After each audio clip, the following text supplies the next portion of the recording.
Okay, let's see if I can decorate this with a snap of a finger. Snap, snap, up and down, pew pew. Nothing. Okay, guys, that's not gonna work. So in today's video, I'm gonna show you what not to do when you're trying to use a stencil and decorate your cakes. So backstory is that I stopped baking for a very long time after the pandemic started. I stopped baking because I couldn't, give anything to anyone. We all had to be quarantined a certain amount of time. So my baking went in the back burner and I didn't really do much. I did a few things here and there. So this was like my first cake, and it was in February. So it's been a while. So I did want to upload it and show you guys the mistakes that I did, how you can do so many mistakes without planning things out. So yes, so even though I do cakes, I could say I'm a professional because I've done it for so long, but I didn't think this through and I got a lot of mistakes on this. So here we go. So here you see me smoothing out my buttercream. Now don't get it twisted, this cake has been in the refrigerator for at least 10 to 15 minutes so it could be solid. And I use the good old Viva paper towel and gosh, I have no idea what that's called. It's kind of like a cake spreader. I don't know. But what you do is you make sure you press firmly against the cake since it's chilled. The frosting will not stick to the paper towel. And the key is to the Viva paper towel. It doesn't have any ridges or anything. So it would actually smooth any imperfections you may have. And this, you want to keep on trying it until you see a very smooth surface. Now, this took me a very long time to actually acquire, so just keep on practicing, guys. All right, so here you see me using one of my favorite colorings.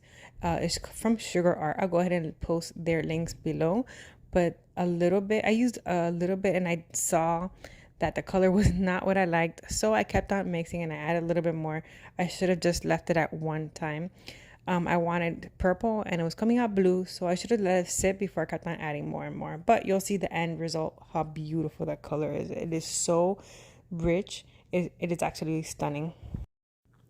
And yeah, I just keep on whisking, whisk away. And you could see how beautiful that color is already turning out. It's already changing colors. Absolutely gorgeous. Can't wait to show this with you guys. All right, so moving right along, we're going to go ahead and use the stencil. Now, I didn't think this through, guys, and I've already made a mistake. I should have pinned this stencil to the cake with either toothpicks or a pin, and I didn't. I thought holding it would keep it in place, and I clearly and very soon did I realize that I made a major mistake, but it was already too late. So I kept on spreading, and lo and behold, I did not like. Mistake number 2, I actually did not clean the excessive frosting that I had on the outside. I just kept on putting it right on the cake. Now, you'll see at the end that it's just like I should have just pinned this, took in my time, thought it through, and should have known better. I've done this before. I just don't know why I was in a hurry and I wanted it to come out perfect. But it was for my mom, and I know anything under my mom's eyes is perfect. So another mistake I did here.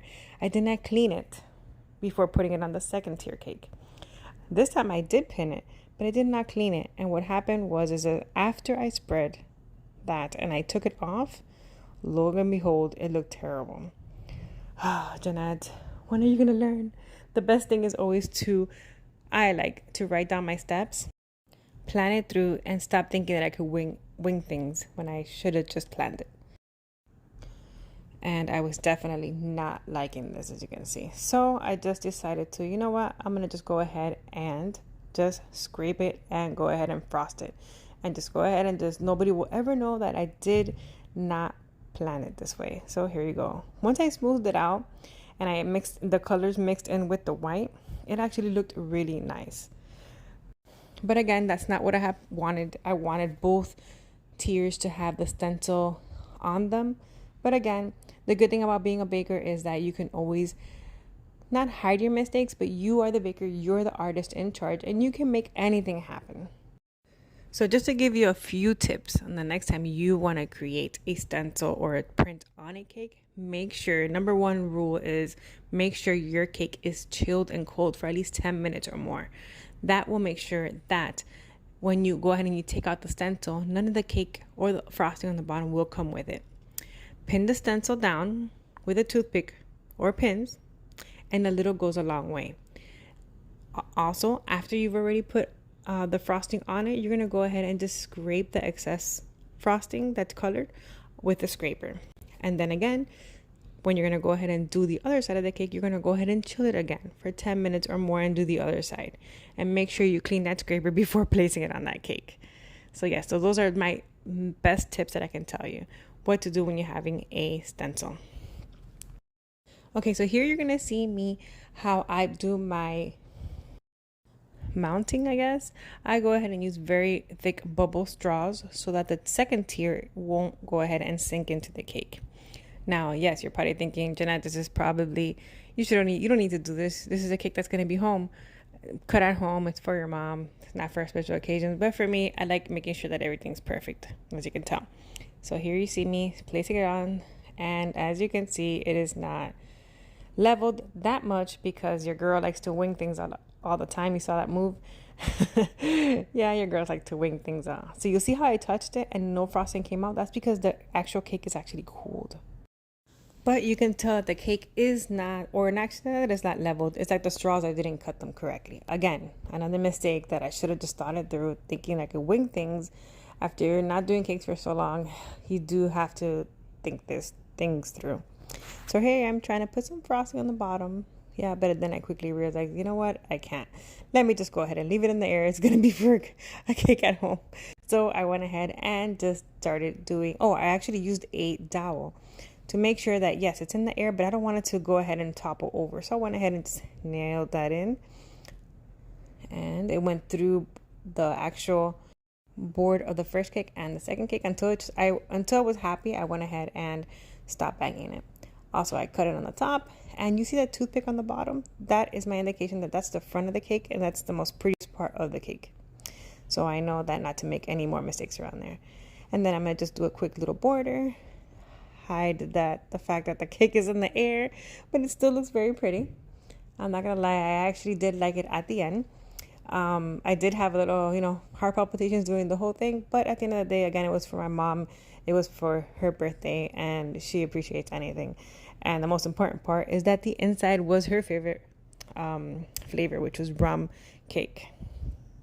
All right, so then we go ahead and do a quick little border on the bottom.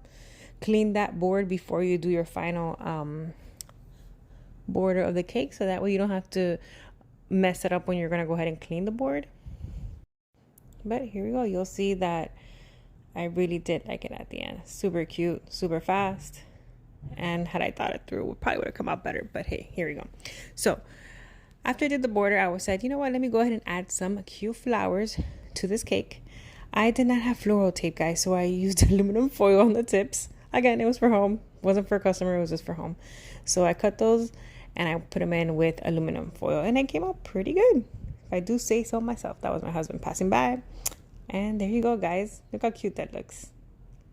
So cute. Added that happy birthday topper on the top for that little special touch. And I think she's going to like it. And if you notice, the blue actual color is turning purple the way I wanted it. Here you go, guys. This is the finished product. Sometimes you could wing it, but sometimes it's better off just to write down your steps and think it through. Hope you liked my video. Please subscribe to my channel, and let me know in the comments whatever other videos you want me to make for you. See ya.